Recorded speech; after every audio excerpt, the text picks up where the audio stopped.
What's up, Hedgehog Warriors? I'm Devin Saxon, Welcome. joined by Greg Baldwin. We're the meme team behind Libertarian Party of South Dakota and South Dakotans Against Prohibition. Today's episode is brought to you by Pinkcoin. You can check them out at pinkcoin.com. Big show today. We'll be going over the election results in South Dakota, but first, Greg's got some hella awesome news to share with everybody. What do you have for us, Greg? Well, the Libertarian, I hadn't had a chance to check it after the election. Been busy. We got the holidays on us and been working, and we've started a new podcast. But anyway, so I was looking up some information for today's show on the South Dakota Secretary of State site, and I looked up our voter registration numbers coming up on election day, and it was although our vote tallies for the presidential election weren't as good as previously, the party grew by 384 voters over the course of the last three months. Yes. 3-4 months. And that's epic. Yeah, that's in Gary Johnson in 2016 only grew the party by about 200 registered voters. So that was almost double. Yeah, that seems like a record to me. 4-month registration rate record, I'd say. 20% since October. That's hella good. Yeah. And if you notice, the Democrats even lost registered voters from November to December. So it's tough. It's tough out here in this one-party state. Yeah. Let's see. We got a first comment. Adam says, Mr. Adam Jewell, was an amazing intro video. Thank you, Adam. Appreciate it. Adam Jewell is one of the candidates we'll be covering on tonight. Oh, yeah. So, I guess we'll get started. This is our 2020 election results breakdown recap episode. Even though we're about a month late, we figured somebody's got to do it. Let's see here. So, if you want to comment on how 73% voter turnout in South Dakota this year, that's pretty high. Really good. So, first candidate, Randy, U.S. House candidate, 19% against Jesse Johnson. He got 75,000 votes in a two-way race after the Democrats failed to get enough signatures to put their candidate on the ballot this year. So it was a unique opportunity for the Libertarian Party of South Dakota in that it was a two-way race. I would have liked to have saw a better percentage than that. Nothing against the candidate. He was a great candidate. He did a good job campaigning. He went on a tour here, East River, hit up a dozen of the biggest cities in South Dakota. Yeah, I hit up one of his campaign stops. It was pretty lit. Even during the pandemic and COVID, he was still trying to get out there and meet the voters, and it was a unique opportunity. It was a two-way race. Yeah, proud of Randy. Did a good job.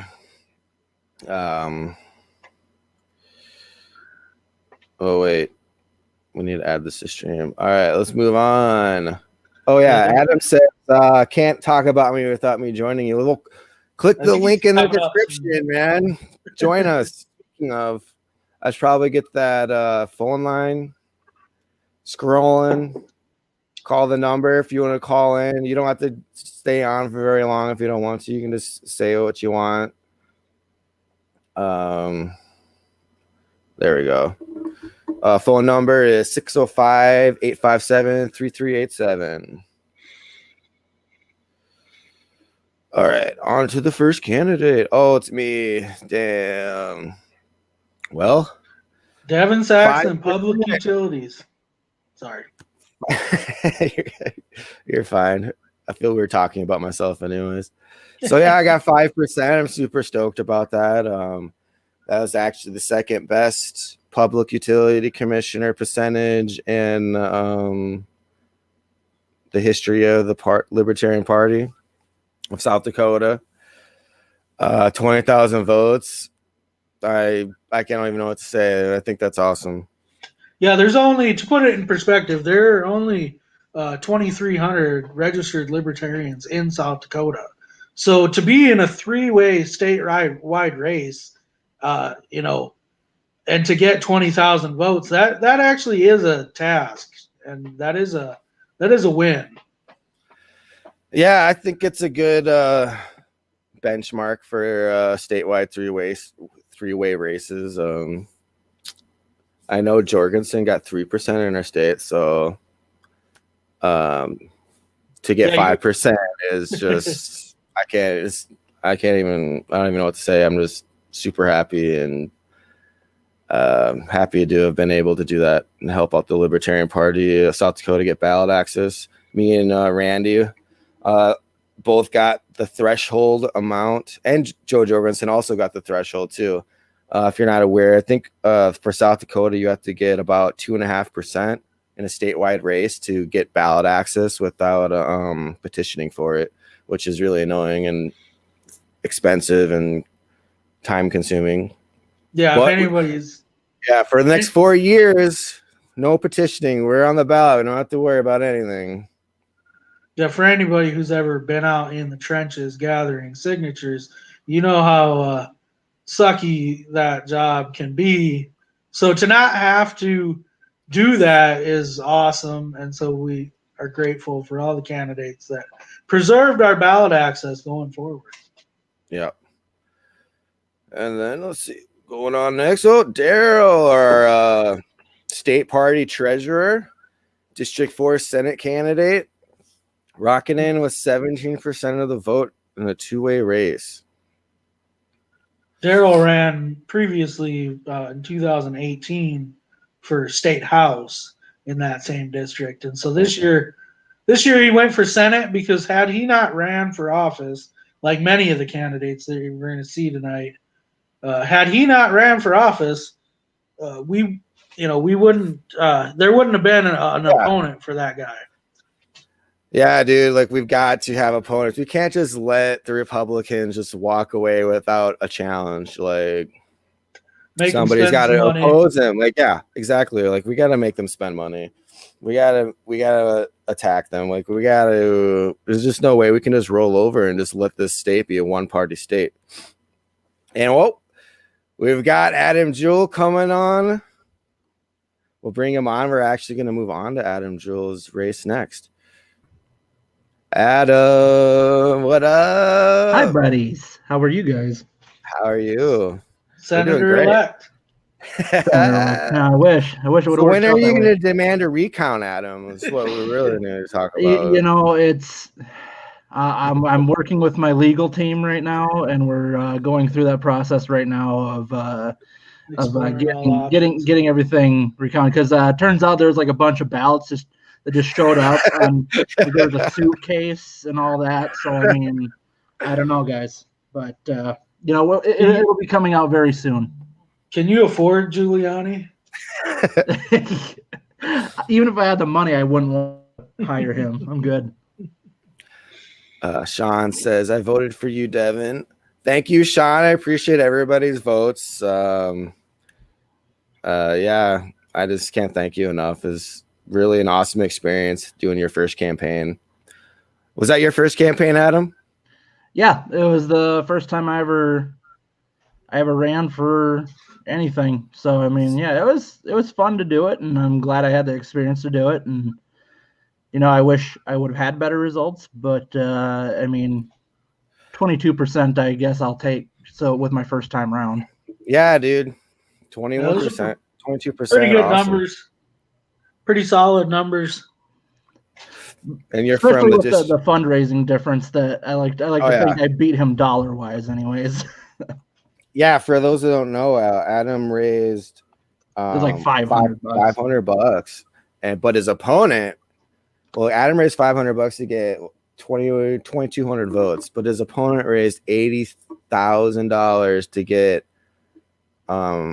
8,000 votes. So I mean, like, who is the fiscal awareness guy on that you could have voted for. But Well, yes. So it cost him 25 cents a vote, essentially.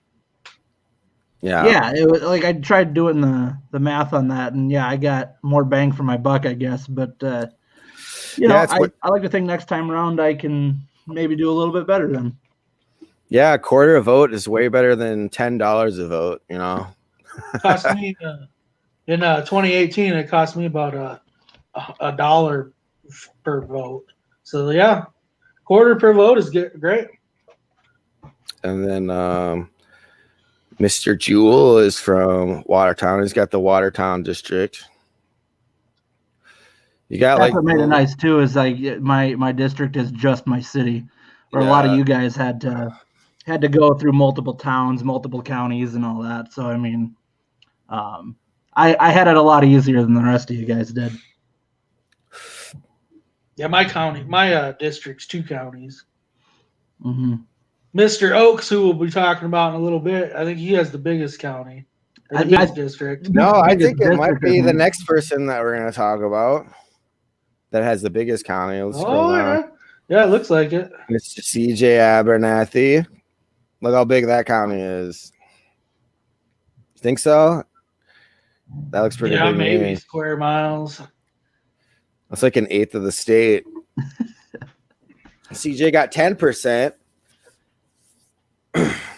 In a two-way race. In a two-way race. He tried to get his opponent to debate with him, but his opponent said, I think CJ told me that he said something around the lines of we don't usually debate for this district. Well, yeah, that's one of the bad things about it is, so not only do a lot of these seats in South Dakota go unopposed, but they don't even conduct debates, town hall forums, nothing. It's literally a lot of these races are decided in the primary, and then that's it. And it's unfortunate, and that's why this year, we had a long list of candidates, and had most of these candidates not ran, their opponents would have just not even had to do anything. Yeah, I think 6 of our races were uncontested if we wouldn't have put anybody up.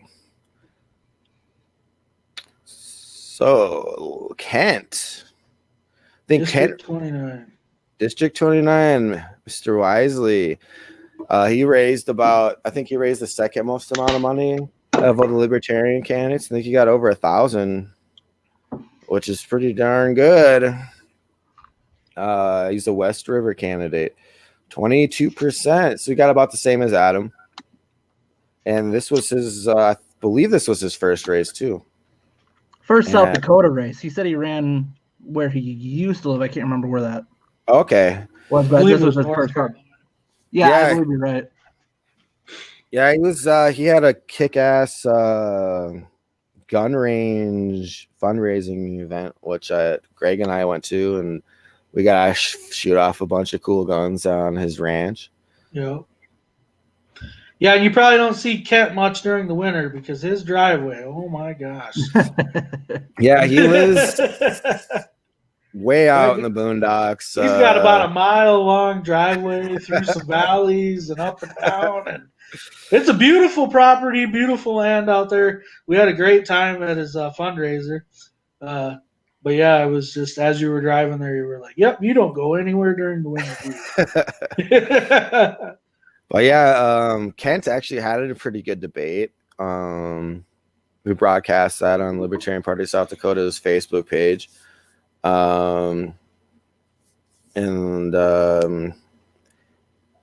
They had a debate on the Amendment A and Initiative 26 right after that, which is the legalization of marijuana.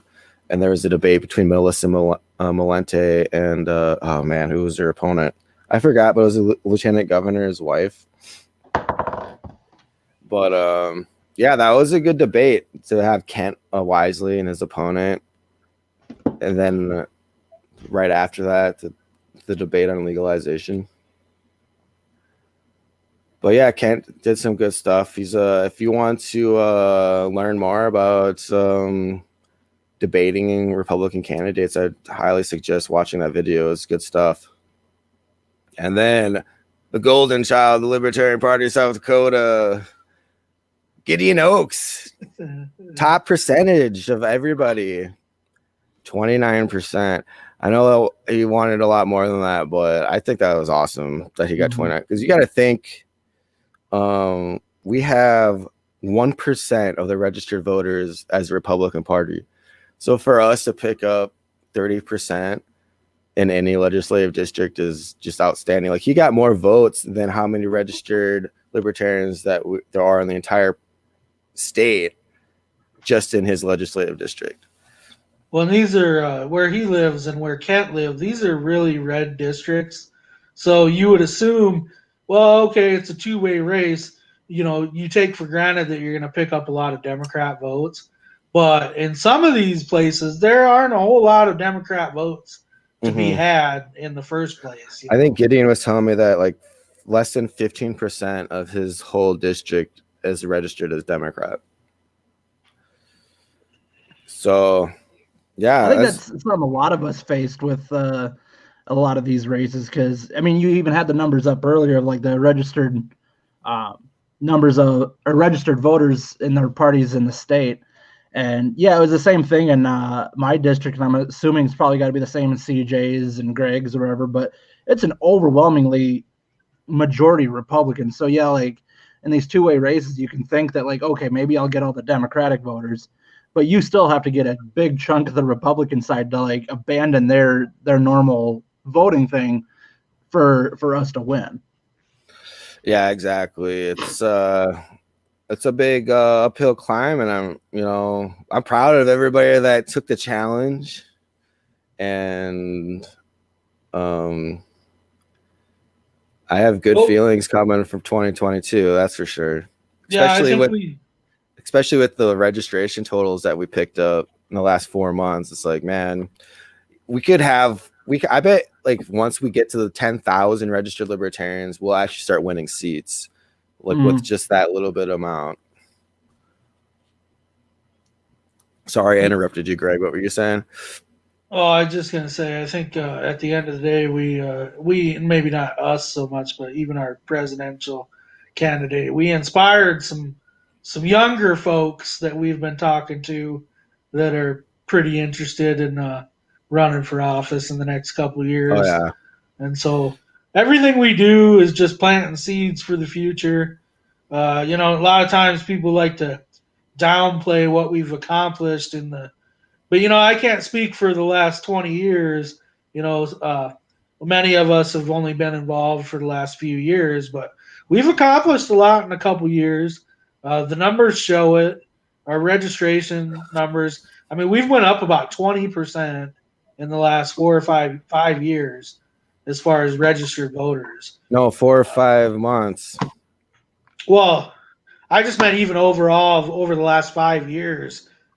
We've went up, a quarter at least. Sean Gregory Rogers says, "I'm always ready to put in the work. Let me know." Yeah, man. Definitely use some more candidates out there in Mitchell. Hell yeah. Or just activists or anybody involved with the party. Anybody Oh yeah. Promote the party. We've got 2 county affiliates, and we need more county affiliates. We need more action, man. Like if anybody in Lincoln County even wants to start a Lincoln County affiliate, I live in Lincoln County. Hit me up. I'm down. We have a meeting. We'll elect a chair for our county. It'll be awesome. Who's that sexy guy? Let's just skip this guy. We don't need to talk about him. With the lowest voting total. Well, no, you had a 3-way race though. So yeah, this is one of the rare races where the person was actually contested already. But Greg is a trooper. Greg's a hero. Greg's a legend. And he's gonna go at it no matter if there is a 2-way or a 3-way race. And I'll also say that I went for the 3-way race too. And yeah, I think you definitely get your tool sharpened. I don't know. Doing a 3-way race, it's a lot harder, I'd say. Well, I admit, 2018, I ran for House in 2018. I went a little bit harder in 2018. I spent a little bit more money in 2018.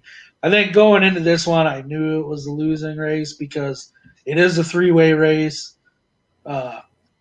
So I just didn't, spend as much time and energy on it as I probably should have. But my main focus for just even running for office the last couple times is just to promote the party. We all take for granted that people know who we are, but they don't. The average person does not know what the Libertarian Party is or what they stand for.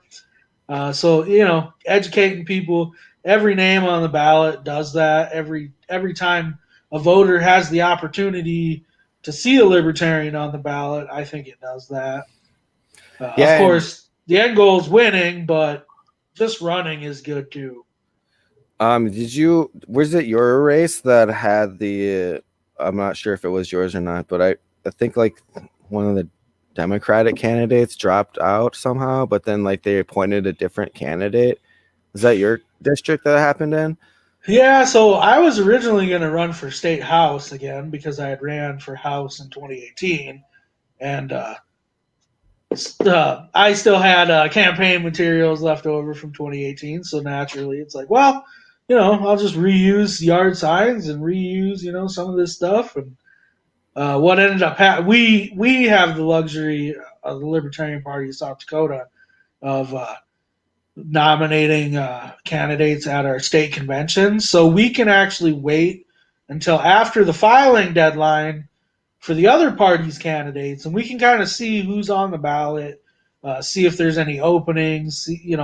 Anyway, so at the time I looked it up after the filing deadline, and I looked up my district to see who was running for House. And at the time, we had 2 Democrats, 2 Republicans, and an independent candidate.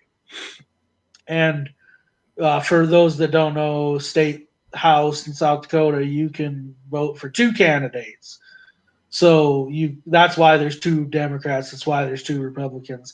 But anyway, so there's an independent in the race. So I thought, well, if I were to jump into that race, there'd actually be 6 candidates on the ballot. That's kind of getting a little bit crowded, I would say. So I said, well, I'll run for this 3-way race. About a month later, maybe not even a month later, a couple weeks later, all of a sudden there was an article out that one of the Democrats had actually dropped out of the race, and the independent candidate took that Democrat, changed their registration and took that Democrat spot. That's illegal, or that's not against the rules in South Dakota. But had I known that there was no independent in the race, with no third party option, I would have ran for House again. So yeah, I think that's weird how that kind of works in our elections. Candidates can just like get flip flopped somehow from like whatever they're originally on the ballot for. But whatever, I guess. Apparently, yeah, it is against the rules if you've been through a primary. Okay. If you've already been through a primary race, then you can't switch parties and you can't switch like that. But yeah, if you haven't been through a party or a primary, apparently, placeholder candidates, they call them. So essentially, let's say this year we didn't have a candidate for U.S. Senate. Like Adam Jewell could have threw his name on the ballot for U.S. Senate, and then in August, if we found a candidate, they could swap, and Adam could withdraw, and somebody could put their name in. But that only really matters if you think you can find a candidate later. Yeah. All right. Moving on. Oh, Greg, by the way, is from you're for the Vermilion district, right? Yeah. Yeah. It's kind of a split district. It's a little bit liberal because of USD being there, but then there's a lot of rural parts, conservative parts. The Democrats actually lost a House seat. So Yeah, no, the incumbent Democrat was term limited, so he couldn't run again. And the Democrats actually lost a House seat down there. Yeah, so if anybody down in the Vermilion area is interested in running as a libertarian, hit up Greg. He's probably got good advice. He's ran 2 races now in that district. Moving on. Love Mitchell, to help out. Yeah, Mitchell District 20. Alexander Martin. He was actually the only candidate that petitioned out of everybody, I think. What was his percentage there? 15%. It's pretty good. Yeah, do you guys have any We didn't really know much about him. I mean, he was kind of he was the virtual opposite of Adam, because Adam was like a meme god during the campaigns. Like, I think you got shared by somebody that had 1 million followers was sharing your yeah, there's that one rapper guy that God, now I can't think of his name now that I'm trying to think of it, but yeah, it definitely helped. But yeah, man, those views weren't Watertown views though. But yeah, Alexander did like the opposite of a Jewell campaign. He wasn't on social media at all. But he did a good job. 15% is not so bad. I think he ran for Secretary of I got to pull it up State. here. Hold on. Yeah, you pull it up, Greg, so I don't get this wrong.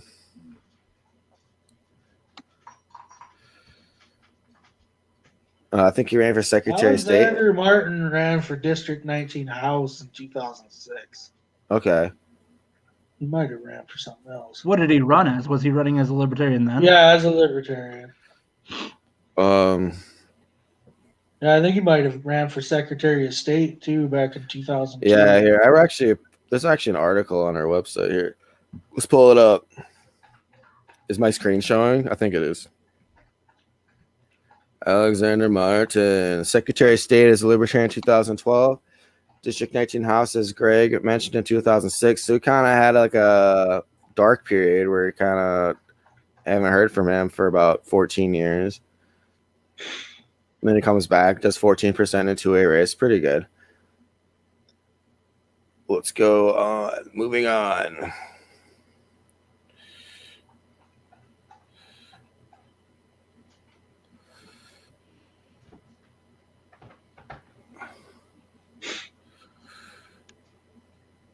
Oh, is that the last candidate? Okay. Well, that now was we're on last state candidate. So our state candidates did pretty good.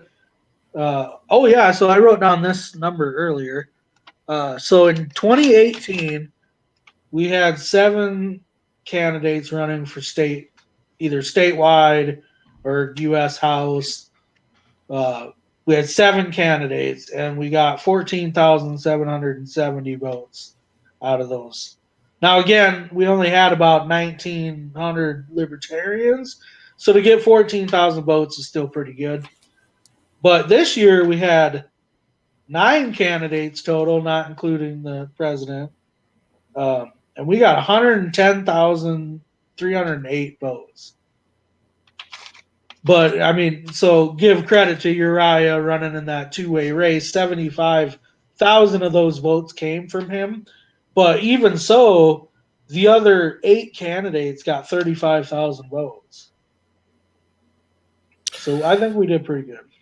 All right. So here are the totals from Joe Jorgensen out of all the states. As you can see, she didn't do as good as Gary Johnson, which is disappointing. But good news, you'll notice that South Dakota actually tied with the highest percentage with North Dakota for Joe Jorgensen. So I think we got a little bit of a consolation prize there. And if you want to look at the results in depth, here is North Dakota. They got, let's see here. Where's Jorgensen at? Did I pass it? Oh, here we go. 9,393. But South Dakota got 3,000 more votes than that. Or maybe 2,000 more. 11,000. So I'm going to say South Dakota had the best results for Joe Jorgensen out of all 50 states. And we're just the better Dakota anyways. We're the better Dakota. And we legalized weed. So suck it. So take that, North Dakota. And another interesting tidbit here. South Dakota actually had the highest number of searches for Joe Jorgensen out of any state. Let me get that up here. There we go. South Dakota #1. That's searches too. That's not percentage. So like we had the #1 amount of searches for Joe Jorgensen throughout the campaign. And we had the highest percentage. So I think that's toast to us, everybody. We did it. Oh, wait, I got my White Claw here. We'll go and toast to that. Yeah. #1, South Dakota. So that's probably why we have 400 new registrations in that last 2 months, and we only had 2,000. So that's hell awesome. Mm-hmm. But yeah. So Gary Johnson Weld got 20,850 votes in 2016, and they got 5.5% of the vote in 2016. That's why I think people should, realize how far we've come as a party, because in 2016, the party had just petitioned to get ballot access again because we had lost ballot access. So in 2016, the party structure almost didn't exist. And that was the first convention I ever attended. And there was only about a dozen or so people at the convention. But anyway, just in that short 4 years after that, we've maintained ballot access. In 2016, Johnson Weld secured our ballot access for us. They got 5.5%. Because we did not even have any statewide, we didn't even have any candidates on the ballot in 2016. So to go from no candidates in 2016 to a barely non-existent, non-functioning executive committee of the state party, in 2018 we had I can't remember exactly. I think it was about 9 candidates. This year, or we had 8 candidates, and this year we had 9 candidates. We've went up 500 registered voters in that 4 or 5 year period. The numbers are looking good. We're moving up. All right, let's go to the ballot initiatives then. We covered a whole episode on Initiated Measure 26 and Constitutional Amendment number 8. That's episode #1. But yeah, both those passed, and a lot of Republicans had to have voted for both of them to get them to pass with those high numbers. So I think it's official that we are a weed state now. There's no going back from this. I know there's a lawsuit out, but I'm hoping that gets tossed out, because a lot of people are going to get pissed off if that. And they try to. Well, didn't they say that the Attorney General is even saying that he wants it thrown out because he doesn't believe it has merit? Yeah, they filed the petition incorrect, or they filed the lawsuit incorrectly, to where it's like a lawsuit that contests the results, not a lawsuit that contests if the language is constitutional. So, well, the next battle is going to be I don't think they're going to have much ground to stand on, even if they fix the verbiage of their lawsuit. But it's, what's going to happen is because it's going to go to state legislator for them to set up the rules and all that stuff about how it's going to work.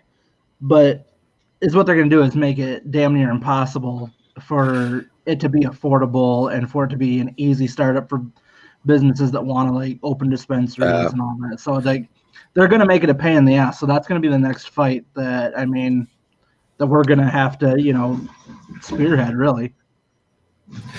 Yeah, I think they're going to try to delay it till the final day or as long as they possibly can. I know that the language says that in July is when people can start growing weed and they won't be arrested for smoking it.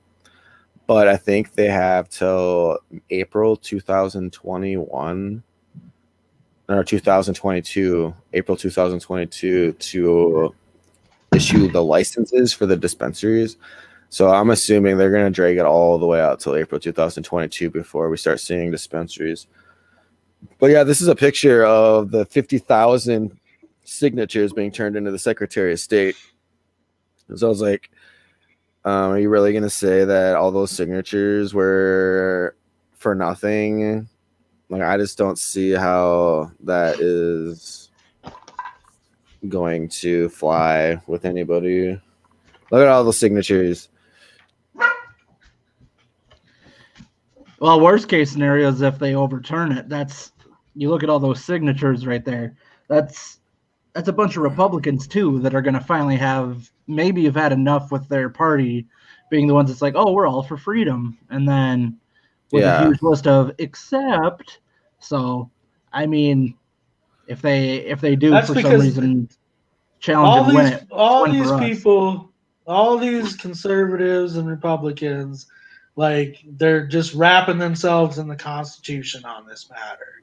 Every argument I've heard about it is always, well, if it's unconstitutional, it's unconstitutional. It's like the Constitution is supposed to protect your liberty and freedoms, not restrict it.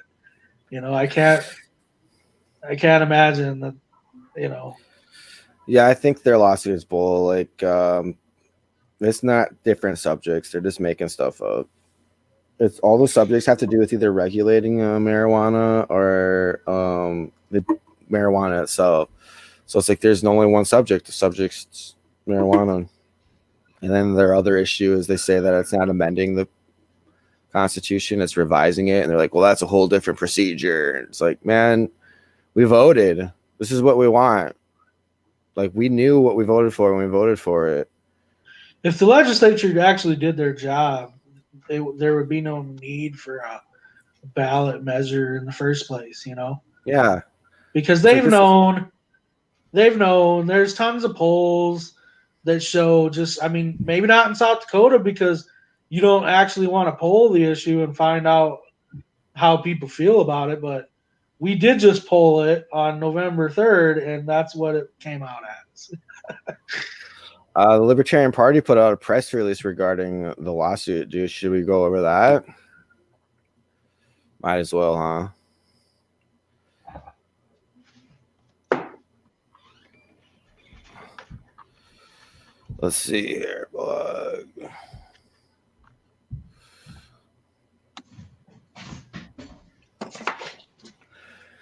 So, Libertarian Party, South Dakota. Is my screen still sharing? Yeah, okay.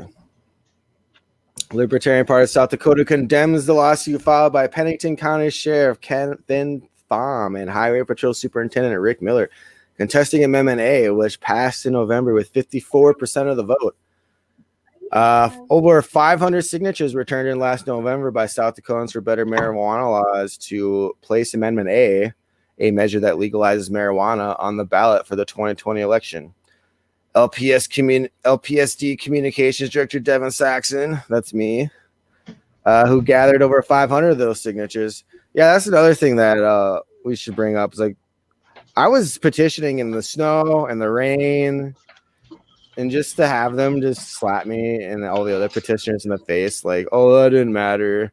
There's some technical issues with the petition itself. It's like, dude, no, you should have brought that up before we were petitioning. Like, are you kidding me? You did that on purpose. Who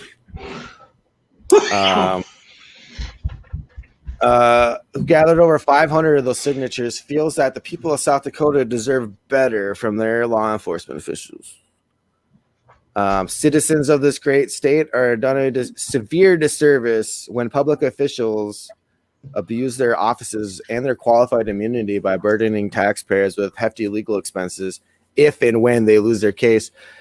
So that's the thing here. Like when they sue, when they're filing a lawsuit as a sheriff or as a superintendent of the highway patrol, if they lose the case, taxpayers are the ones that pay for those legal expenses for losing the case. So we're basically suing ourselves with their own money, the taxpayers that voted overwhelmingly for this petition, which I think is a travesty.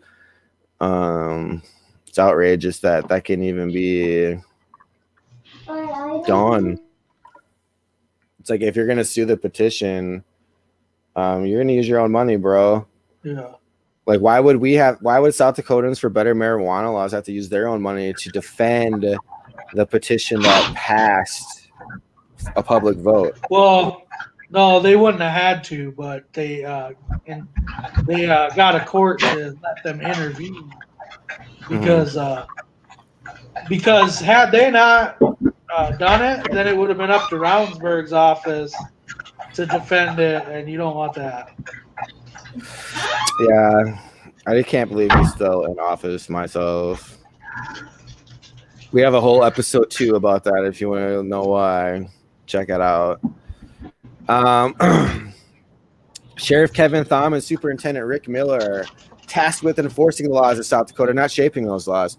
Yeah, that's what, when you talk to police officers about legalizing weed, that's what they always say is they're always, well, I have to follow the law and I just do whatever the law says. So I don't even really have a stake in what the legislature passes.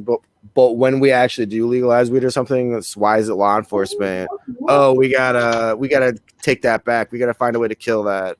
It's like, man, you're lying to us basically.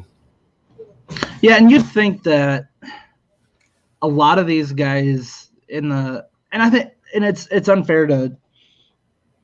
I don't think that these guys represent all of law enforcement because there has been an overwhelmingly large amount of law enforcement has come out saying, yeah, we need to legalize this, so like less stuff that we have to chase people down for. Like we need to focus on the things that are actually up to people. So this guy's like kind of a bad representative of the law enforcement group because I don't think the majority of them would agree with him.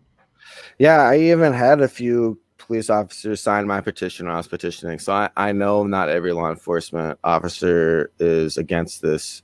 And I agree with you that it might even be a majority that are for it. And this is a total bad example from the sheriff from Pennington County. So yeah, if any libertarians out there from Pennington County and they want to be a sheriff, we're looking for new sheriff candidates. Take that guy out on the ballot. Think of like the levels of incarceration, whether it's county or state, of people that are locked up for this, and then you have certain crimes where they start decreasing sentences because they can't keep people in prison for stuff that they should be in prison for. And it's because they're flooding them with all this stuff like possession or whatever it is. I mean, to me, there's a huge difference between obviously like meth and marijuana, obviously. And so it's just like you have, in a lot of them, you have these guys sharing the same length of sentences a lot of times where it's just like for a guy that just happened to have some weed on him to where some guy had this drug that's made out of bathroom cleaners and whatever, and they're serving the same sentence. And what I don't like is they always try it's just ridiculous that they're like, that we're talking it with. They always try to differentiate. Well, he's a dealer. He's not a user. Well, somebody's got to sell it. If you're going to prohibit the selling of that product, somebody's got to sell it. So I don't really care that the guy was a dealer.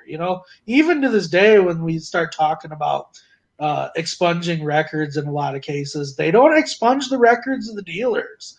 Mm-hmm. And I'm sorry, but that person is not a villain in my book because he was selling some pot. And I don't have a sales tax license.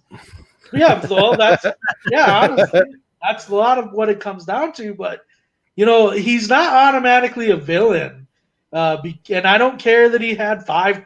ounces or 5 pounds. That doesn't make him a terrible person. And, society still has a long way to go, I think, with that. Was he committing a crime by selling it? Sure. But one thing that happens, especially in South Dakota a lot, is the cops will bust somebody and then they will want you to tell on somebody else. And for the most part, they don't care who it is. They don't care if it's a big drug dealer down the street or not. They just want you to go tell on somebody.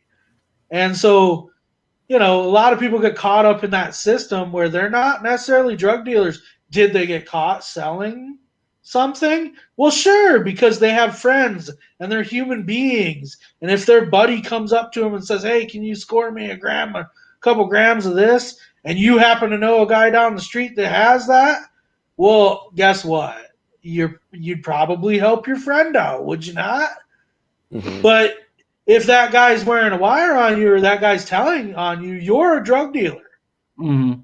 And maybe you're not really, there's a lot of, I don't know. It's a sore subject for me. Yeah. There's a huge difference being like a drug dealer and someone that happens to like grow it and is willing to sell some to his friends. Like there's like when you think of it, like when I think of the term drug dealer, I think of like these drug dens where it's like all run down in the ghettos and like you're just like doing some really shady deals and it's just like you have lookouts and all that stuff. But it's like you said, it could just be a friend of yours that just happens to be growing it currently illegally, but still like he might be growing. It's like, yeah, I could use some extra money on the side. Yeah, I'll sell some to my buddies. But yeah, like you said, but now all of a sudden if that guy gets caught, he's labeled with, oh, he was a drug dealer. Well, no, that's just like if I was selling like vegetables out of my garden. Like if I was just growing vegetables and stuff and I decided to sell it, without a license. Yeah. But I mean, when you really think about it, it's just like, I'm not trying to be like a produce merchant or anything. It's just like, oh, I have some extra stuff and like, oh, I can make an extra $20 or something like that because I have too many tomatoes or whatever it is. Yeah, so it's just like, but now all of a sudden you're like a fraud because like you're tax evasionist and all that's like, if it came down to it. I personally think that's what honestly is going to happen with the marijuana market in general is that once you see nationwide legalization, there's going to be so many people just growing their own stuff that you're going to go to the dispensary, but only for like a boutique experience or, top of the line or something that you can't do yourself or, you know what I mean? But there's going to be a lot of trading and bartering on the black market regardless.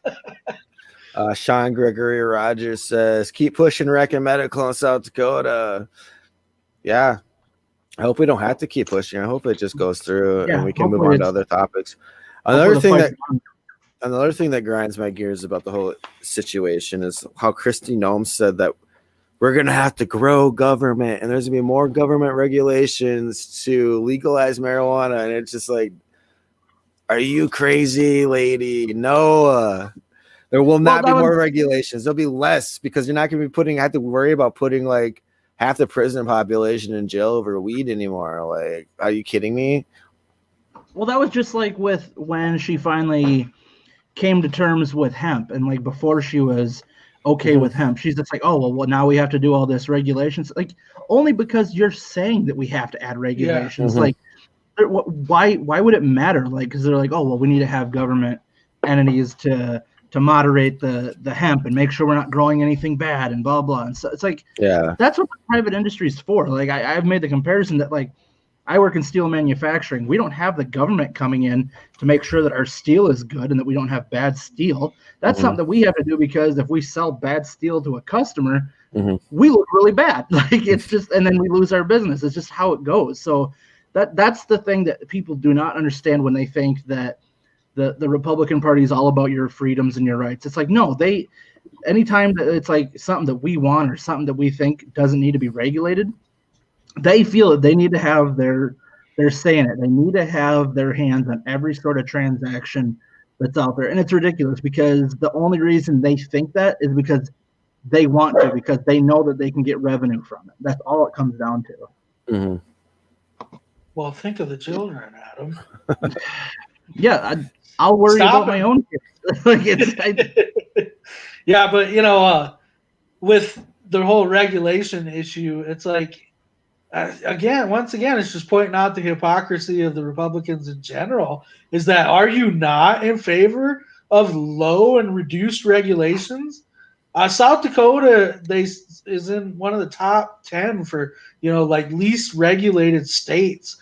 So when the governor, who's this conservative champion of liberty, starts talking about how we can't have legal marijuana because of the regulations, it's like those are self-imposed. You said it yourself. Those are self-imposed regulations, and if you don't want them, don't put them in there.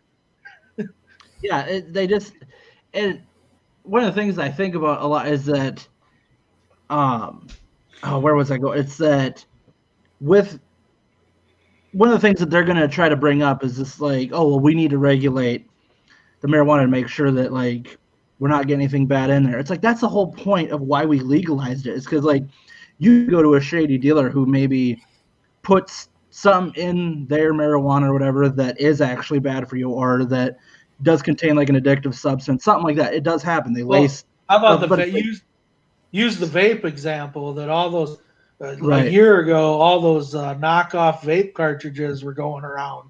Well, those didn't come from a dispensary. Those were made in someone's backyard, and it's like, so once it's legal, and if you feel that it needs to be regulated in certain ways, that safeguards the consumer, Yeah, once again, though, like, that's what the private market can do. Looks like we got a call. Uh-oh, who's calling? You hear me, caller? What up here? Let me get you. You gotta hit the button. Live real quick. You're live on 80 AM radio, playing your hits all day, every day. Oh crap! I forgot the thing already. Damn! I was gonna suck at this. 1 second.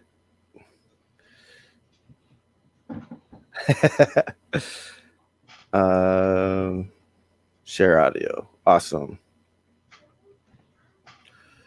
Okay, Sean, you're live on air. Hopefully. Hey, how's it going, guys? Hey, what's up? We were talking about the Republicans and the Libertarian Party, and how we're against all the restrictions and regulations and licensing. And it's not even just the marijuana industry. I mean, they got their hands in everything. I personally know somebody that was talking about they were having a hard time even selling liquor here in Mitchell on Main Street, because it's like you need a license for $250,000 just for a piece of paper to say, hey, I could sell you alcohol. And that's a big thing that a lot of these Republican voters here in South Dakota aren't seeing and aren't realizing, is that their representatives are putting so many restrictions on them where they can't even conduct their day-to-day business. Yeah, regulations piss me off. I think they're not helping anybody, and I think that was the biggest market that a lot of people need to tap into when it comes to talking to these Republicans, because they always talk about they're for small business and they're for growing local business, and they're not realizing they're voting for representatives and voting for people that are crippling the very business that they're trying to create and grow. We had that problem a lot here in Watertown and not Greg, sorry, Sean. I don't know if that whole liquor license thing is you guys would have to update. I don't know if I hear you, Devin. I don't know if anyone else is talking. Oh, you can't hear Adam? I can't hear anybody else. Oh, damn. All right. Damn well, it, Devin. Production failures. All right. Well, I guess the phone calls are just for comment only. And then... yeah. Click the link, and then you can join us, and everybody can hear you. Sound good? Okay. All right. Yeah. No, I think you brought up a good point about the liquor licenses. I think Adam was where he was going with that. So I do think that's up to the municipalities now on how many licenses they're gonna give out. I know before in years past, it used to be ridiculously hard to get a liquor license because there was only X number of them per town, and there were no new ones, and so you had to buy one from somebody, and they could just kind of set that rate however they wanted.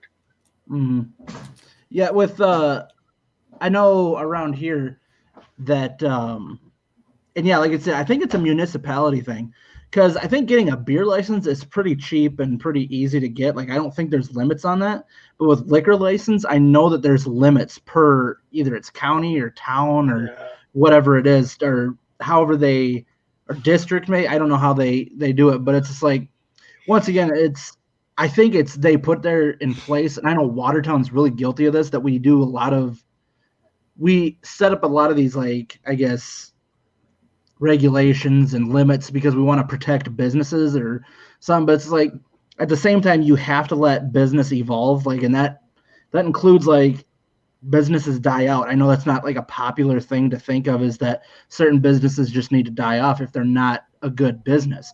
So like we had that problem around here where like for example, like we almost didn't get a Buffalo Wild Wings here in Watertown like years back because they couldn't get a hold of a liquor license and they had to pay quite a bit of money. And luckily, I mean, B-Dubs is a big enough chain to where they could afford it, but there was only so many available in Watertown to where it's just like, so, I mean, that's restricting how much business can actually come into a town or a county or whatever because we have these restrictions in place. Well, speaking of restrictions on liquor too, a couple years ago, I think it was when Dugard was on his way out. I remember reading an article about how craft brewing, or there's all these craft brewers in South Dakota, homegrown brewers popping up, and they had expanded the production limits for those micro brewers, right? But if you think about that, why would you have any cap on production whatsoever anyways? So when you went from I can't remember exactly what the number was, but let's say the number was 50,000 barrels or gallons they were able to produce a year. So the state said, well, now you can produce 150 gallons a year. Well, on the one hand, that's a win, but on the other hand, again, like I said, why would you be limiting production in any way, shape, or form anyways? You should let you're talking about small businesses based in South Dakota that maybe they could grow to become regional players. Mm-hmm. Maybe they could grow to become national players at some point. But they're capped on the amount of beer that they can produce. Yeah, it probably comes down to like the tax brackets too. Like, oh, well, if you produce this much, then we're going to start taxing you this much, or this is how much you're going to be liable for taxes. Because once again, like they have to put everything in the brackets. Yeah, but apparently there's a cap on how much they can produce. So think about that. Like I said, you were in the steel manufacturing business. Mm-hmm. Imagine if the state of South Dakota came out and said you can only produce X number of units per year. Well, as a manufacturer, no, I want to produce 10 times that many units. I want to produce as many units as I can possibly, as the customers want, right? Mm-hmm. Because really, it's only more money for individual and through taxing, which will happen, back to the state. So it's just like, yeah, why would you bother with any sort of caps or any limits? And it's another thing where I think someone's on a power trip, just be able to say like, all right, I have control over this, and then I have these guys in my back pocket because now I can campaign on being able to say, hey, I'm going to help you guys out on my next election cycle or whatever it may be. So it's stupid when it comes down to it because you don't want caps on business because business is what brings in money, whether it's for an individual or even to the state, federal, local level, whatever it is. Yeah. And, while we're on this topic, not that long ago, 2019, this came out where this guy was actually making bank off buying all the liquor licenses when they had the lottery for them. And then he would sell them again after he already bought the license, and he made like a crap ton of money. But it was all legal too. This is an article from Argus Leader, written by Joe Sneeve and Jonathan Ellis and Patrick Anderson. But it says, let's see, at the time, the demand for booze licenses far outpaced the supply, which is capped by state law based on population. The city decided to create a waiting list and held a lottery the same year. Hendricks put his name into the lottery not once, but 5 times, paying $1,500 deposit for every entry. And it paid off when his name was drawn, and it's since paid off 4 more times. Argus Leader investigation into the liquor license system in Sioux Falls reveals that some are getting creative and finding ways around the wait list and cashing in. I don't make the rules, Hendricks said in an interview with Argus Leader earlier this month. Did I benefit from it? Yeah. Sometimes it's the decade-long wait list. The wait list for a license to sell on-sale liquor in Sioux Falls is long. All 106 licenses City Hall can sell have been long taken. So people get on the wait list and wait, in some cases, more than a decade. A person is called every couple of years, and City Hall gets a few new liquor licenses to sell based on population growth. The next person on the list can't sell their place in line. They also can't sell the license without it first being attached to a business they have a financial stake in. Yeah, so what they do is they'll be like, okay, they'll write up some kind of contract where they own like less than 1% of the business that they're trying to sell, like resell the license to, and that's how they make their money. Just sounds like a smart guy that figured out how to make some money. I don't see what's wrong with any of this right now. Yeah, I mean, like, if this is basically just an example of how state regulations are just gonna create loopholes for people, and they're gonna profit from it, and it doesn't need to happen. Do we really need a cap on liquor licenses? I think the free market can put its own cap on it. Yeah, because you could open up, let's say, like in Sioux Falls, you could open up 1 million liquor stores. Not all of them are gonna succeed. It's like the township or whatever, they're going to decide which ones are going to be the good businesses. The other ones are going to die out. It's just the way it's going to go. So yeah, why even bother with like caps on it? Because yeah, your customer base is going to decide whether your business is going to succeed or not. So it's like why they feel like they need to intervene. Once again, it's because they want their hands in every transaction that goes on. I bet there's no cap on state-run casinos.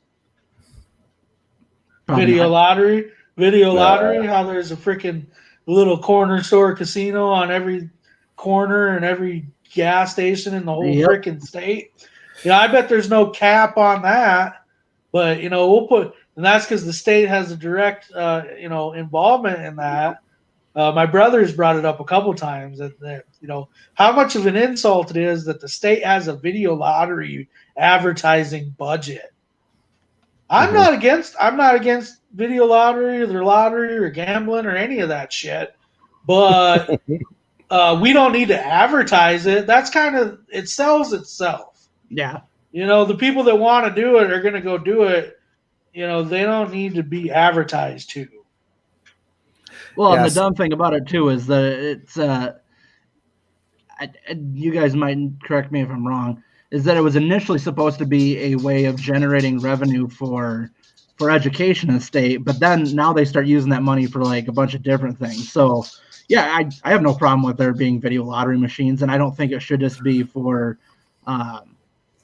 whatever kinds of businesses or whoever owns a business. But at the same time, the state run ones, like you're saying, all it is like it gives them more of a budget to throw wherever they want. And now like they were able to pass it because back in the day, they're like, yeah, this is going to help out schools and education, blah, blah, blah.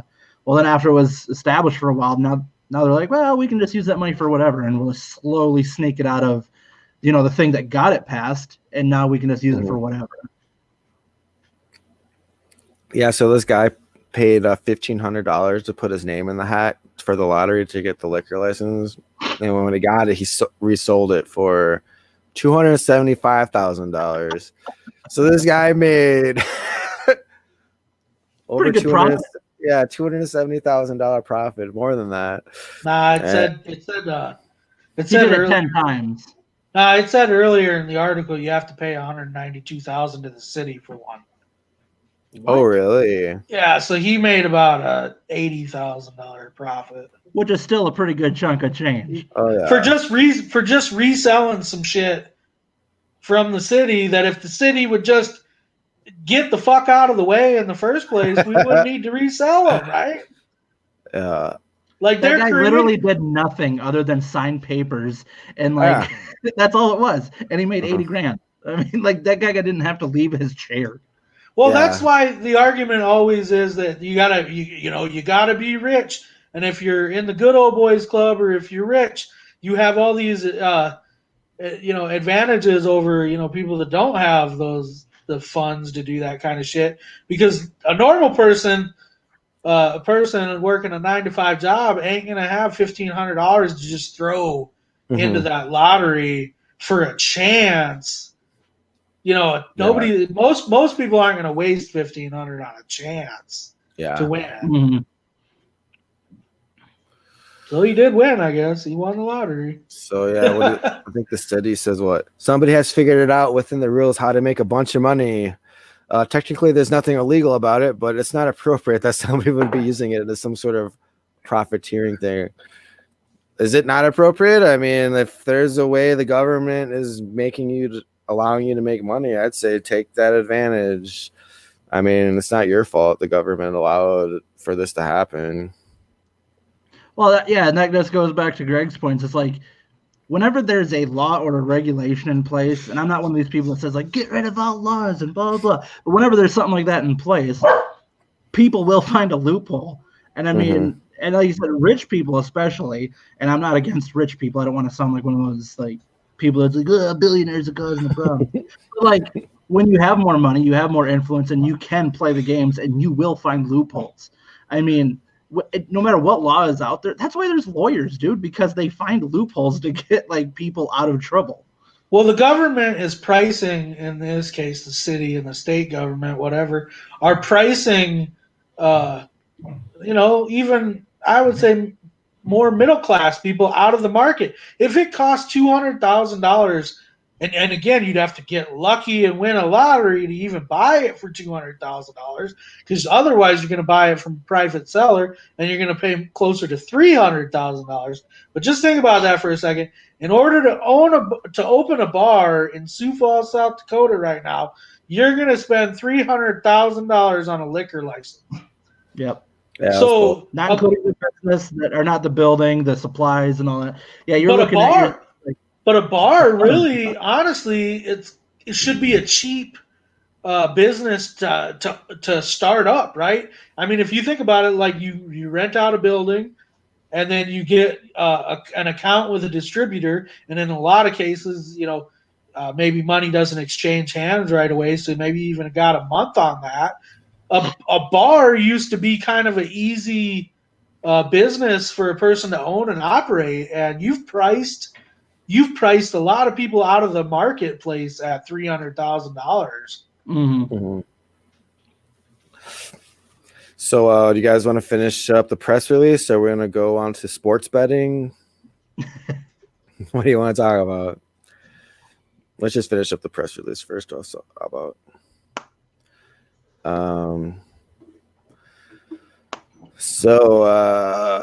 let's see. Using taxpayer money to leverage influence in the people's right to petition our grievances and amend our Constitution is a dangerous slope to slip down. Colin Duprell, West River coordinator of the Libertarian Party of South Dakota, questions the plaintiff's motives in filing the lawsuit and whether resources could be better spent elsewhere. The blatant waste of our tax dollars for a lawsuit against the language of an initiative that will only serve as a temporary delay of legalization, if successful, is ironic, coming from a sheriff whose territory has seen an exponential increase in violent crime and methamphetamine usage under his tenure. In the spirit of public safety, Sheriff Kevin Thom ought to be focusing on actual threats to society, not trying to undermine the will of the people because of personal bias. Hell yeah, Colin. Totally agree with you. We need to get Colin on the show. Oh yeah. Students heavily impacted by the laws against marijuana in South Dakota and whose votes were largely a part of the success of Amendment A also voiced their concerns about the lawsuit. Yeah, that's another thing. Students basically lose all their federal loans if they get caught with any amount of weed for life, basically, which basically kind of excludes them from graduating college if they can't afford it. Mm-hmm.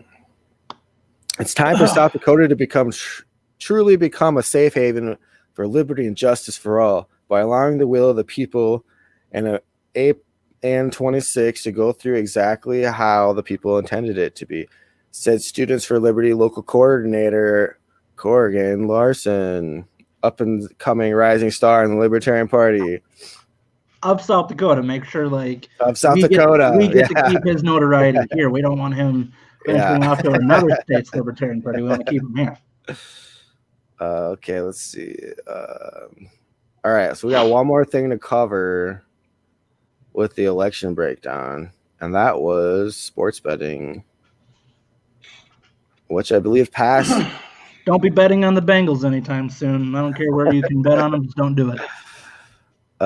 Constitutional Amendment B would allow authorizing the legislator to allow sports wagering in Deadwood. Did we really need a constitutional amendment to allow the legislator to regulate sports wagering? Well, yeah. Because apparently we don't have rights unless the legislature allows them. We got another caller. Well, they're only going to be able to talk to you, Devin.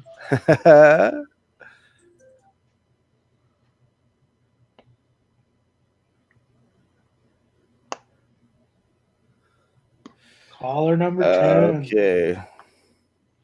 Sorry, Oh, we're wait, that's not what caller I number 4. Hey, caller, call back again. Must have clicked the wrong button there. I don't know what happened.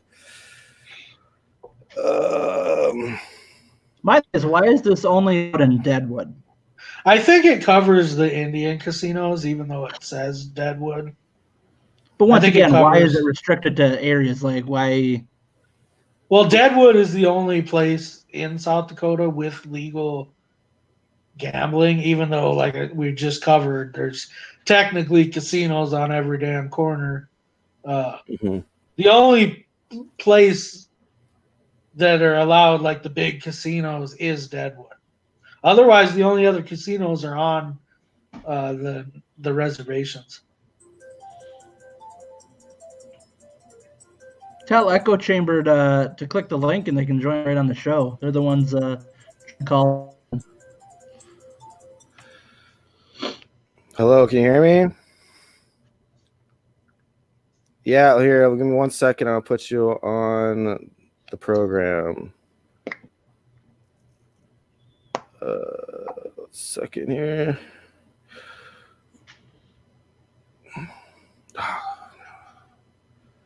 Oh wait, I clicked the audio button. I keep forgetting that. 1 second.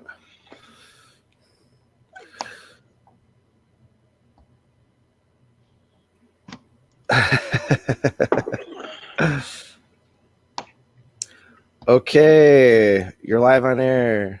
Can you guys? Hey, what's going on? Can you guys hear him? You guys can hear him? I can. Yeah. Okay, cool. Awesome, you're live. Okay, man. Yeah, I wanted to get your guys' opinion on this. By the way, I love the show. And I know, because I follow your Facebook, I know you talk a lot about marijuana, legislation and shit like that. And I'm getting a lot of different responses on my feed about the MORE Act. Some people are like, hey, this is a great step forward. A lot of people are saying, oh, this is a catastrophe because it's bringing the government involved. And I don't really know how I feel about it because I kind of see both points. I mean, personally, I'm kind of excited that going forward, there might be less people in cages. But it's definitely, it's not I don't know if expungency or expunging previous convictions is a part of the MORE Act. Maybe you're more educated on that than me.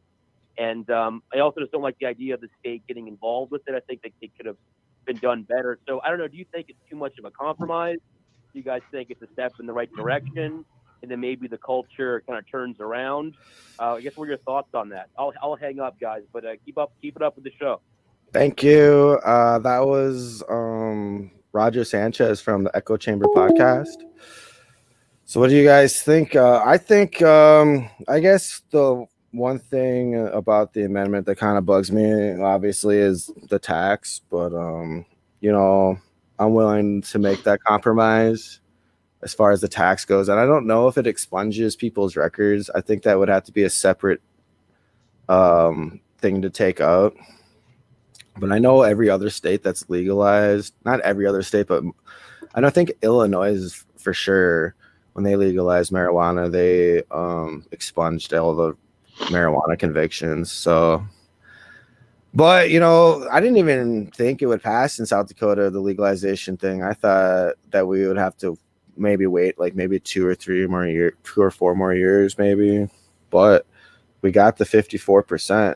So, yeah, I don't know. You guys willing to make the compromises kind of that Amendment A laid out as far as the 15% tax and Roger Sanchez was mentioning. He was talking about the Moores Yeah, Act. what was the Moores Act? Well, so that's the one that passed the House. Okay. The marijuana. Oh, the decriminalized. Okay, yeah. So that's a little bit different. Yeah, that one. Yeah, my opinion on that might be kind of I don't know, not sense. I don't know what's the word I'm trying to think of. But basically, my position is, you know, South Dakota legalized it, so I wouldn't want to add a federal tax or federal regulations to what we already have done for our state. I think South Dakota legalizing marijuana, like one of the most conservative states besides Idaho. I think if we can get it done, every state can get it done. So like, if we should get this done state by state and not have to deal with the federal government trying to get their paws in it. Like the federal government has had so many opportunities to decriminalize weed, and they were waiting till literally half the states have already done it themselves. And then after that, they basically saw that, in my opinion, they saw their writing on the wall after South Dakota legalized it fully, skipping the medical phase. Like every other state legalizes medical first, then they wait 2 or 4 years and they go for a recreational. South Dakota just went straight full legalization right off the bat. Like we didn't waste any time.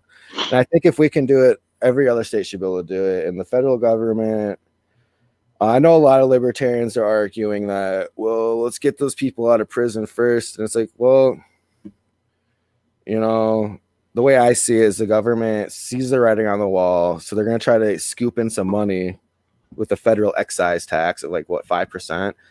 Plus, there's some other regulations that you'd have to do, which would make it harder to open dispensaries. So it's like, my personal opinion, I'm happy that, well, I guess it did pass the House, but I don't know. I hope the Senate kind of kills that. I don't want to pay more taxes than 15%. We'd have to pay 20% if that passed. We'd have to pay 15% to South Dakota, then 5% to the federal government. So, I mean, but there's a lot that we would pay anything to the federal, meaning they haven't decriminalized that at a federal level. Yeah. Yeah, so there's a lot of people in prison right now and in jail over marijuana in states that where it's not legal, including South Dakota still probably till 2022. So I don't know. I guess people sitting in jail are probably thinking, well, I want to get the hell out of here. I don't want to wait. You know, but then again, you know, just because the federal government decriminalized it doesn't mean the state's not going to keep people in jail anyways, you know? So, yeah, it's, I don't know. What do you guys think? I've been talking a lot on it. I think that it was a step in the right direction. I mean, it's a huge step in the right direction.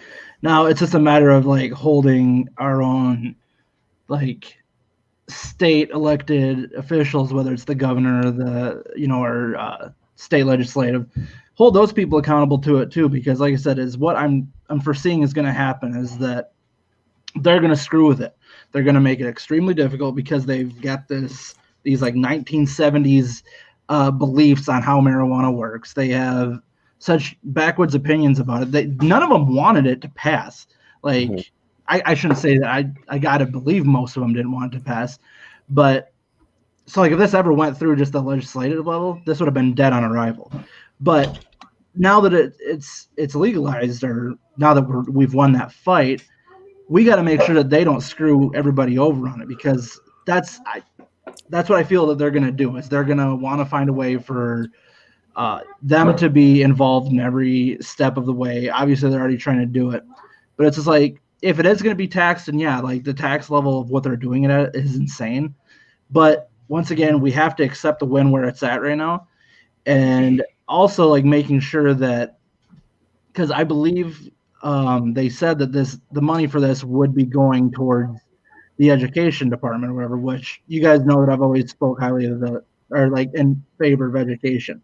But like I said earlier with the video lottery thing, how long did it take before they're just like, actually we're going to take that money that was supposed to go to that and put it towards other things. So we have to keep our elected officials accountable now to make sure that the money that they're going to get off of it, which is quite a bit in taxes, that they're going to use it responsibly, and they're not going to be, I guess, just unreasonable about the whole situation. Yeah. Echo Chamber Podcast says 15% tax is insane. What do you say, Greg? Is that insane? Well, the 15% tax is the state tax, and yeah, state tax. Everyone voted for that. I just want to address his call and statement, because he was talking about the MORES Act, which was the marijuana decriminalization that the House passed. Mm-hmm. And so there was a lot of libertarians that thought that we shouldn't pass that law because it adds all these excessive regulations, a new tax. It probably creates some new alphabet agency with regards to regulating marijuana. I mean, I agree with all that. I can see, like the caller said, I can see both sides of the issue. However, I think it's kind of ignorant to say that unless it's a free market, we don't want that market, because what other market in the economy right now isn't taxed and isn't regulated and isn't, you know what I mean? So for somebody to hold out for a perfect bill that has essentially the perfect bill would be just that the government deregulated it or decriminalized it, took it off the controlled substance lists, and then leave it up to the states, which I would agree with if they would do that. But that just kind of ignores what Congress does. That's not what they do. So I think that the benefit far outweighs. We can always try to reduce regulation in the future. I think that's obviously an uphill battle. But it's the same with South Dakota. South Dakota's marijuana laws that we just passed, there's going to be rules, there's going to be regulations, there's going to be taxes, there's going to be a lot of stuff in that I don't agree with personally. But at least we did it. At least we got it done. I think on the federal level, for the government to reschedule it is huge, because there's a lot of states out there that just use the fact that it's federally illegal as an excuse to not legalize it. Even Nome said that forever. That well, it's not federally legal, and it's not federally legal. And another thing with the federal legalization too, it's kind of hard to study it right now. With the DEA and everything else, they make it really hard to study it, and so maybe that would ease some of that. Again, it's not a perfect bill, but it's a whole new industry that doesn't exist right now.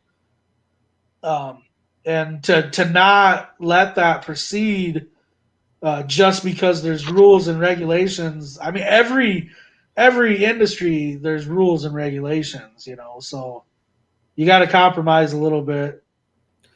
Yeah, and the thing about the 15% tax for South Dakota, That's high when you think about it as within any other commodity. But when you consider that Colorado, it's 25% tax.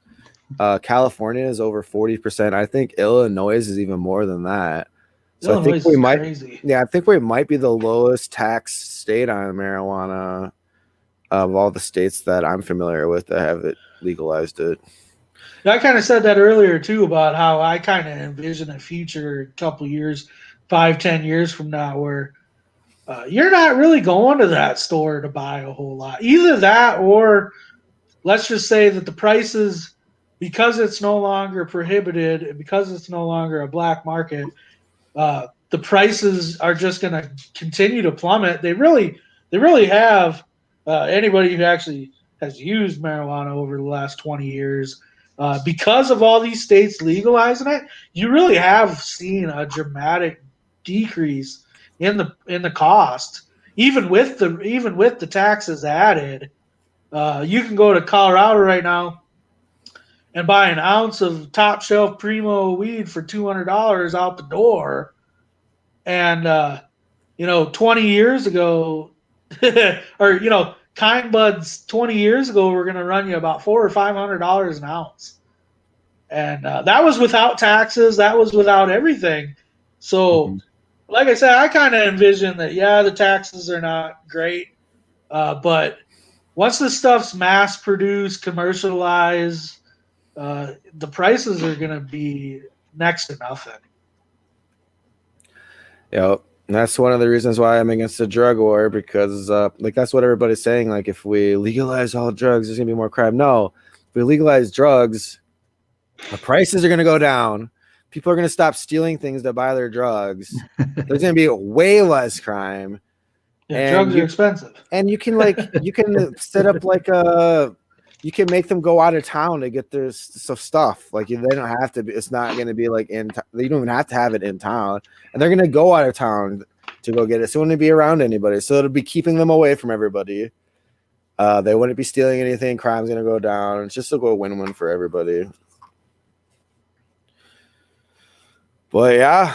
We got one more thing to talk about. You should share my screen here in a second. It's the elephant in the room.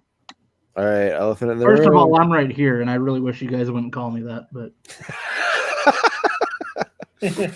are you ready for me to share? Jerks. Yeah. Oh. Is it up there? Yeah. So I don't know, Greg. You want to take the lead on this one? Well, although the Libertarian Party of South Dakota, unfortunately, did not get a victory this election cycle, technically the Liberty Movement did gain a victory in South Dakota, as our former chair, Aaron Aylward, who ran in 2018 for State House as a Libertarian, he got 6% of the vote. In 2018, he unfortunately decided to run as a Republican this year because he thought his odds would be a little bit better. And he did win his election, and he is a newly elected legislator headed to Pierre. Yeah, so we got kind of a libertarian, and we got a little libertarian elected. But yeah, I just want to point out that he only won his primary by like 30 votes. So he snuck in. Well, that's what I was saying earlier about how most elections in South Dakota are actually won in the primary. Because there were, I guess maybe I didn't mention this earlier, but there were 9 House seats and 8 Senate seats this year that went unopposed, and 99% of them were Republican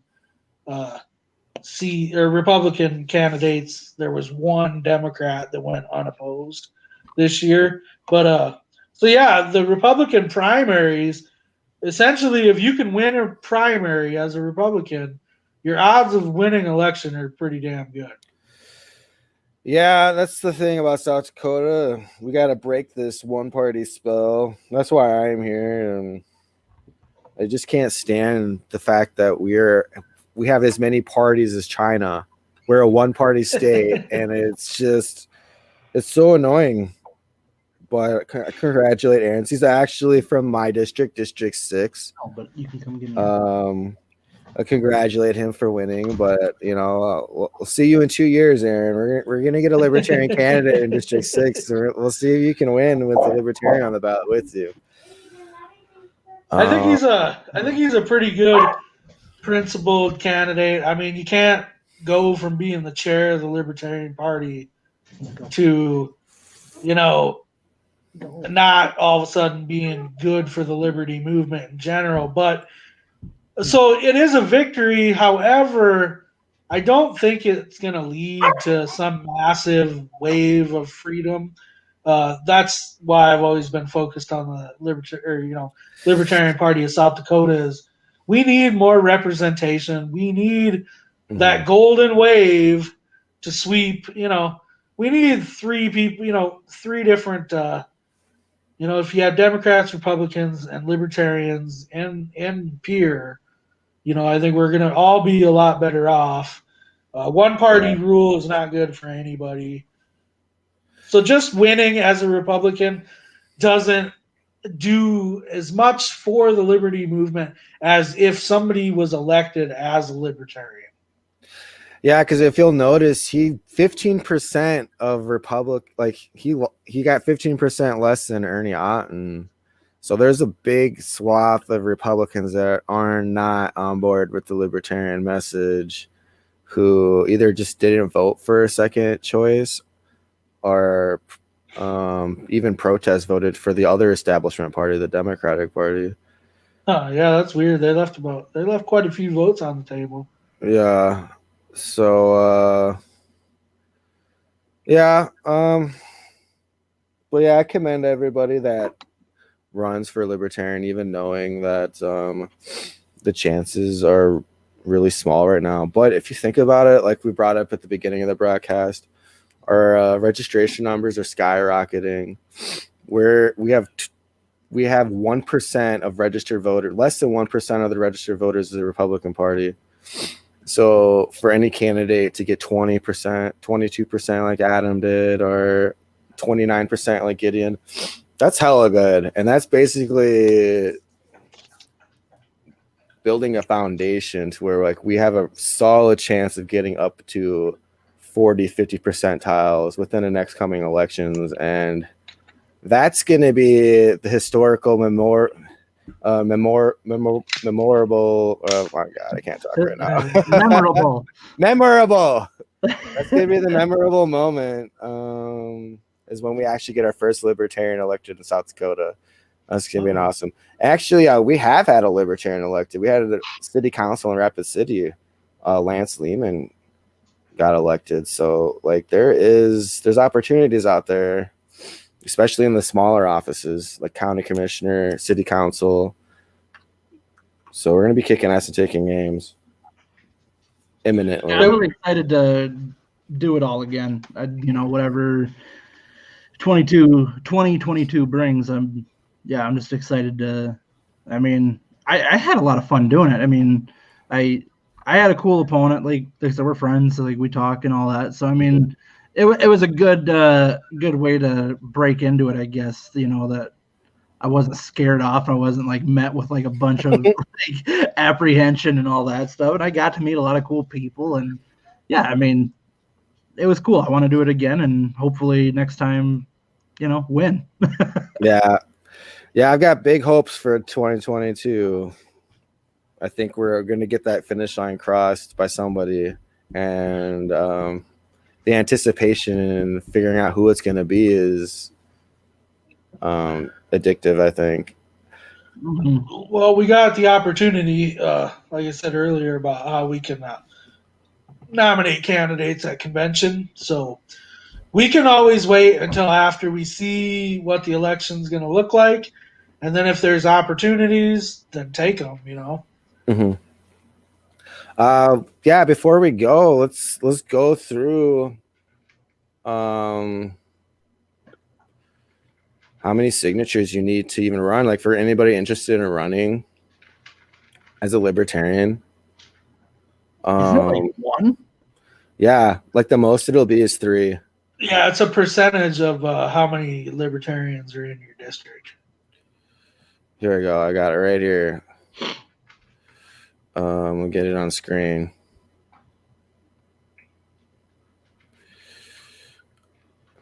But yeah, the most signatures anybody really needs is 3. Unless you're running for like governor or something, you might need to get 50. But yeah, look, District 6, Libertarian legislative candidates 2, 3 for 6, 3 for 11. Everything else is 2 or 1 signatures. 3 for District 30. And then some of these districts you actually do need 50. There's some sort of like state regulation regarding that. I don't know why. I think it's just because it's a small population or a rural population or something. There's only one. I forgot the actual regulation. Oh, here we go. 50 signatures for a legislative candidate whose district, either in whole or in part, includes that county. I don't know what that means. But yeah, anybody interested in running for office in South Dakota only needs to get a couple signatures if you want to be a libertarian, compared to the other candidates where it's always basically 50 signatures. And I guess that's just attributed to how we have a bunch of awesome people already in our party that I really hope will, run in their respective districts or wherever it is that, I'd love to see a lot of these guys that like we talk to back and forth. I'd love to see them like, attempt it. I think we're going to have a record numbers for 2022 regarding the amount of libertarians running, because I think we opened a lot of gateways and inspired a lot of people. And that's to get those signatures, you got to get registered libertarian signatures. I don't know if I mentioned that. So that makes it a little bit more difficult, but not really, because one of your signatures can be included. Mm-hmm. So I would just have to find the one other guy in Watertown and like, hey, man. All right, guys, I got to jump off here. I'm going to get my kids to bed, but thanks for letting me come on. All right. Thank you for coming on, Adam. Thanks for coming on. As always. I love you guys. I just want you to know. We love you too. See you guys. But yeah, I think that wraps up the show.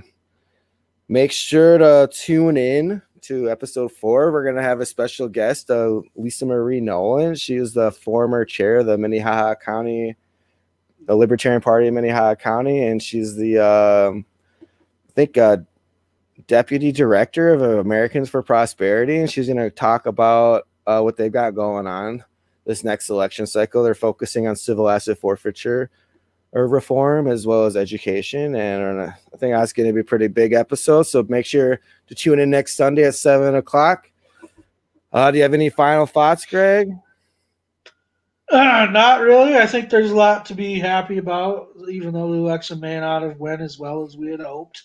As far as 2022, I'd like to see a woman run. I'd like to see us get a woman candidate in South Dakota. So, ladies in the Libertarian Party of South Dakota, if you're listening, I think one of you should step up. You're going to be the first one to win. You're going to go down in Libertarian history in South Dakota as the first candidate to win.